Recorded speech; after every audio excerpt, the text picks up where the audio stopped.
Self-esteem can be defined as confidence in one's own worth and abilities. It can also be defined as the self-respect that an individual possesses for themselves.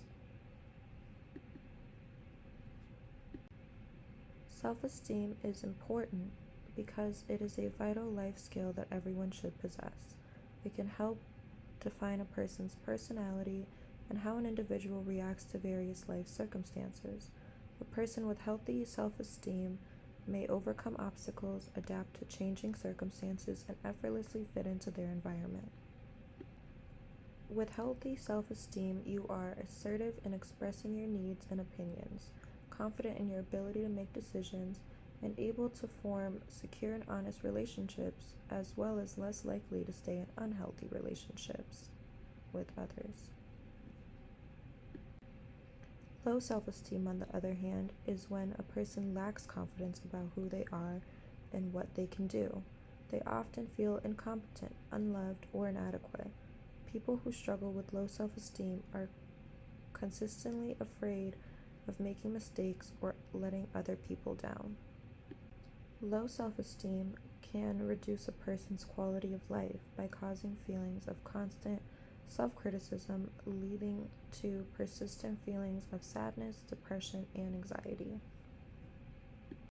This is dangerous because in some severe cases, low self-esteem can seriously impair academic and job performance, as well as lead to an increased vulnerability to drug and alcohol abuse, and even suicide. Originally, knowing only the negatives associated with low self-esteem, I answered this question as being true. However, upon further scientific research, I discovered that too much self-esteem can be detrimental. Within this presentation, I will share my findings of the drawbacks of excessive self-esteem. People with overly high self-esteem are often arrogant, self-indulgent, and express feelings of entitlement. The first issue with excessive self-esteem can be narcissism.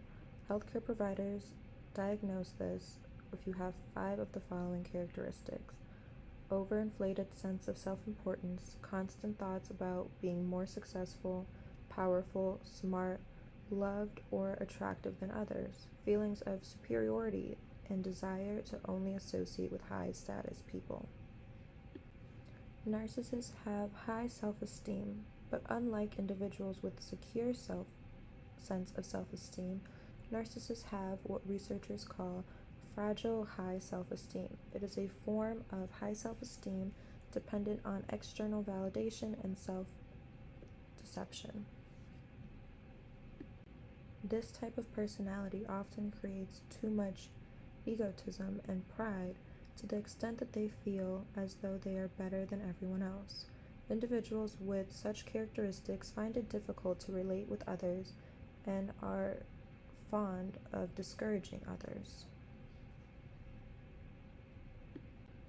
This personality fears 2 crucial things: loss of love and failure. Such people possess an excessive amount of self-importance and constantly draw people's attention to themselves. However, they also have difficulty tolerating criticism and a lack of empathy, making it hard for them to maintain relationships, ultimately leaving them feeling unfulfilled. Aside from narcissism, excessive self-esteem can also make a person develop prejudice against others. A person with excessive self-esteem believes others are too weak to manage situations.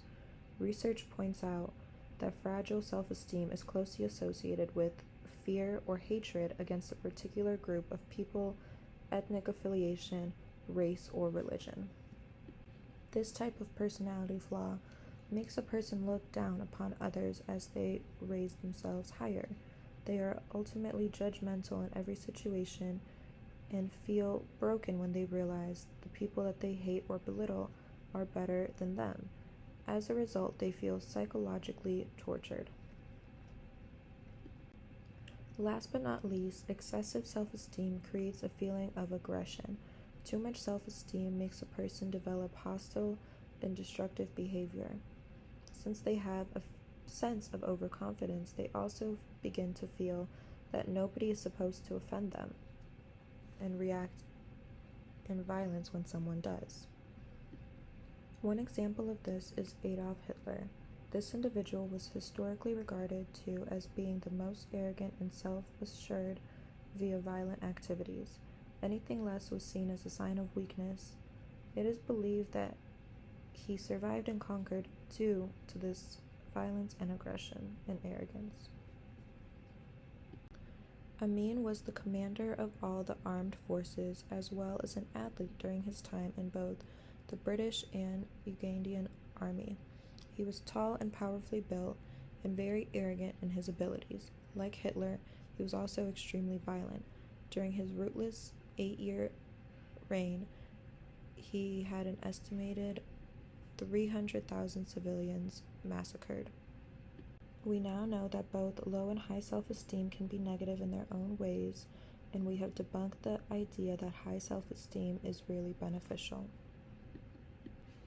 The best form of self-esteem is one in which you love and accept yourself without getting overly confident in your abilities.